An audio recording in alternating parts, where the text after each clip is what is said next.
बाबा ने कहा कि तुम एम्प्टी कंटेनर सोल हो।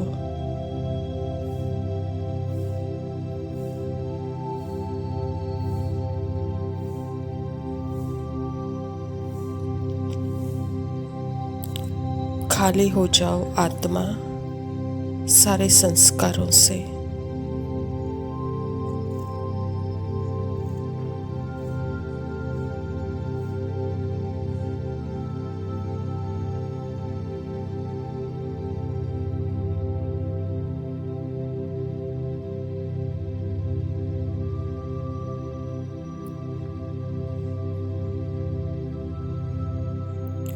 मतलब सब संस्कारों से परे तुम अपने स्वरूप को जान जाओ।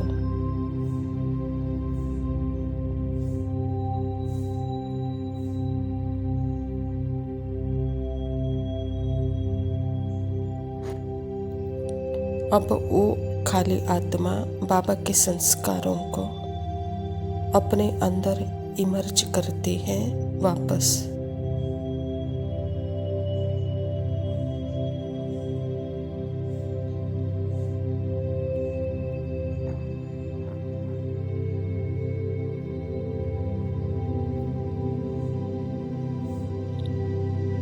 बाबा से ले लेती है और उसको इमर्ज करती है, पर ईगोलेस है।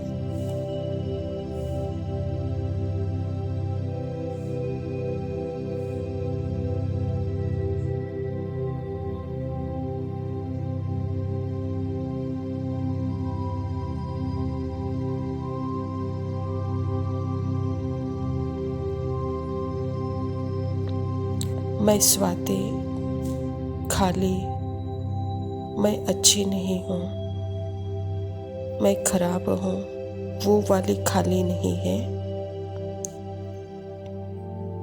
ईगोलेस खाली यानी विथआउट जो नो ईगो।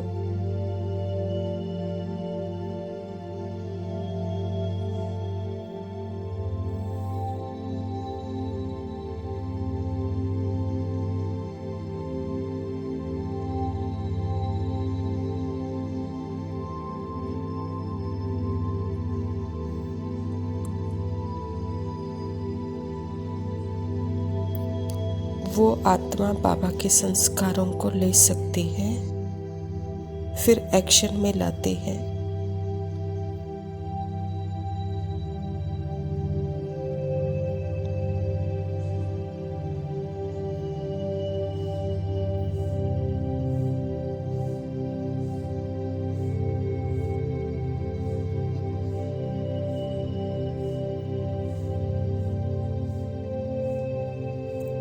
स्वदर्शन चक्र घुमाना मीन्स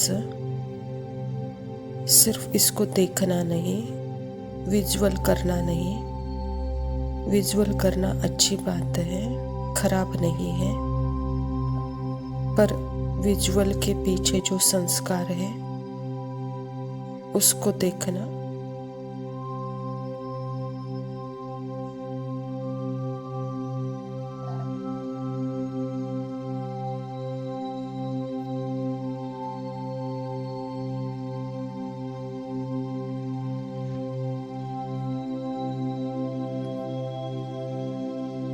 जो आत्मा के अंदर और बाबा उस आत्मा को इमर्ज करवा रहा है।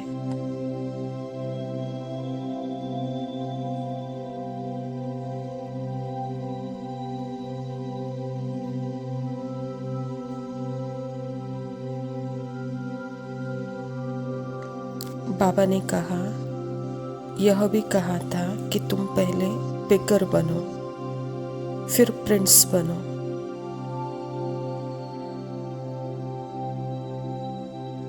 यानी पहले तुम जो कुछ भी पकड़े हो उसे छोड़ो और फिर राजकुमार बन जाओ।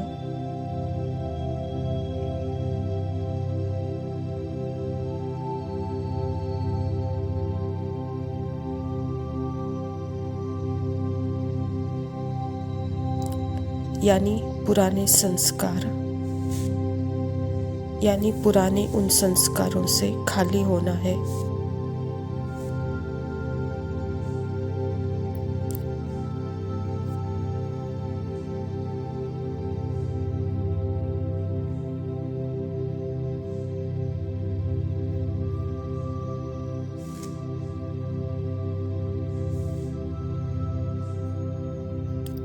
इसीलिए बाबा ने मुझे हमको ड्रामा का ज्ञान दिया है।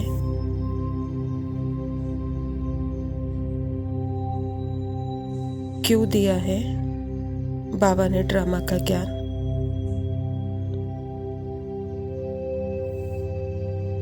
ताकि पता चले बीज अलग है, उसके अंदर के रिकॉर्डिंग अलग है।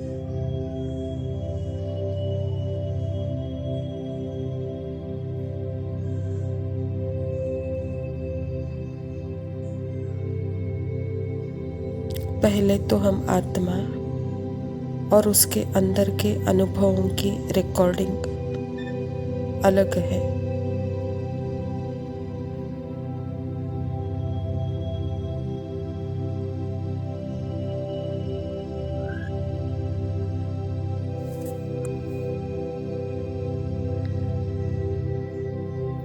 हर आत्मा at the level of the soul in essence एक है।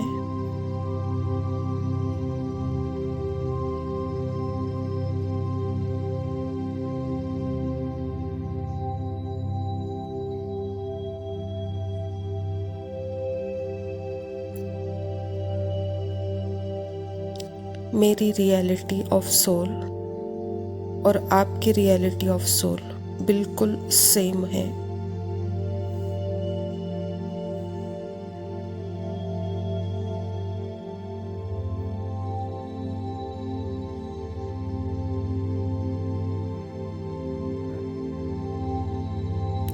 अब मुझ आत्मा के अंदर एक अलग रिकॉर्डिंग है और आप आत्मा के अंदर एक अलग रिकॉर्डिंग है।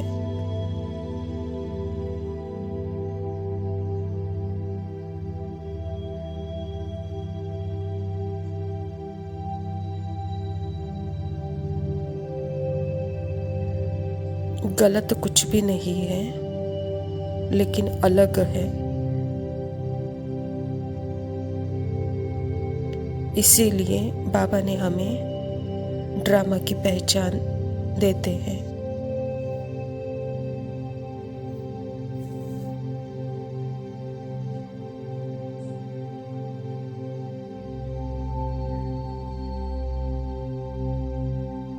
मैं अपने उस सत्य स्वरूप एसेंस को भी समझूं और एक्सपेक्शन विस्तार को भी समझूं।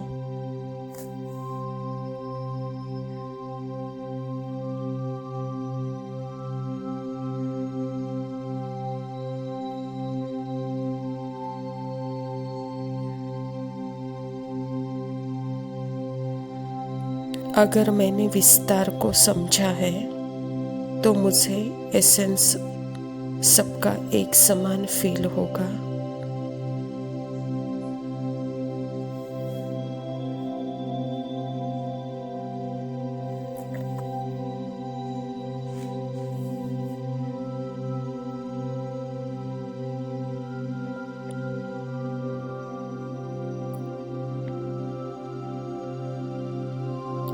और अगर मेरा मन किसी का टॉक्सिक संस्कार देख रहा है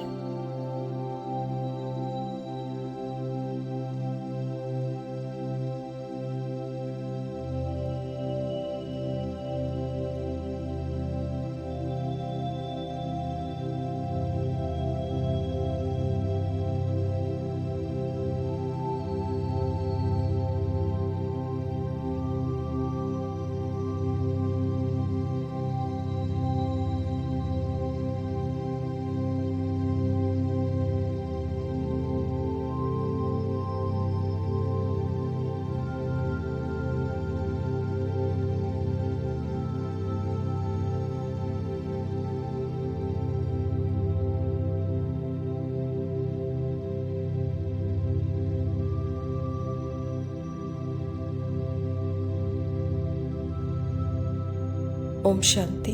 प्रातः मुरली बाप दादा मधुबन। मीठे बच्चे, पुण्य आत्मा बनने के लिए जितना हो सके अच्छा कर्म करो, ऑलराउंडर बनो, दैवी गुण धारण करो।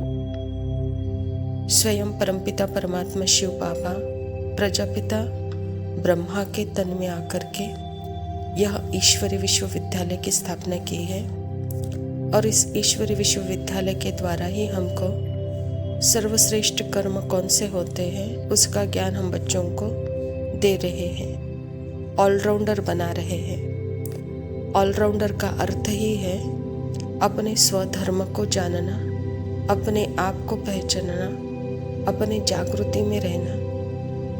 और यही ऑलराउंडर स्थिति भी है तो यह सर्वश्रेष्ठ कर्म भी है। और इसी स्थिति में जैसे सारे गुण और शक्तियाँ समाये हुए। प्रश्न है, कौन सी एक मेहनत करने से तुम बच्चे पद्मा पदम पति बनते हो? उत्तर है, सबसे बड़ी मेहनत है क्रिमिनल आई को सिविल आई बनाना। आंखें बहुत धोखा देती है। आँखों को सिविल बनाने के लिए बाबा ने युक्ति बताई है कि बच्चे आत्मिक दृष्टि से देखो, देह को नहीं देखो। मैं आत्मा हूँ, यह अभ्यास पक्का करो। इसी अभ्यास से, इसी मेहनत से तुम जन्म जन्मांतर के लिए पदम पति बन जाएंगे। जैसे बाबा ने कहा है कि हर आत्मा जैसे बीज है और बीज के अंदर ही सारा झाड़ अर्थात विस्तार समाया हुआ है, ऐसे ही मैं आत्मा बीज हूँ। मेरे ओरिजिनल संस्कार अर्थात दिव्य गुण वाले हैं और मेरे अंदर ही 5 प्रकार के संस्कारों का झाड़ है और यह झाड़ अर्थात यह संस्कार सबके अलग अलग है। बीज अवस्था सबकी एक जैसी है। बीज में सर्व गुण सबके दिव्य गुण एक जैसे हैं, लेकिन झाड़ के विस्तार में जो झाड़ के संस्कार है वो अलग अलग है। अगर हम इस दृष्टि से हम हर आत्मा को देखते हैं तो जैसे हमारी आंखें सिविल हो जाती है, क्रिमिनल दृष्टि समाप्त होती है। धारणा के लिए मुख्य सार है, पहला पॉइंट है पुण्य आत्मा बनने के लिए और सब आशाएं छोड़ यह पक्का करना है कि बाबा जो खिलाते हैं, जहाँ बिठाते हैं, कोई भी पाप का काम नहीं करना है। परमात्मा जब धरा पर आते हैं तो उससे पहले ही हमने वायदा किया था, जब आप आएंगे तो हम आप पर बलिहार हो जाएंगे और आप जो खिलाएंगे, जहाँ बिठाएंगे, जैसे रखेंगे वैसे रहेंगे। तो यह स्थिति अर्थात ही अपने आप को ही परमात्मा के ऊपर समर्पण करना, अर्थात वहाँ खाली हो जाना अपने पुराने संस्कारों से।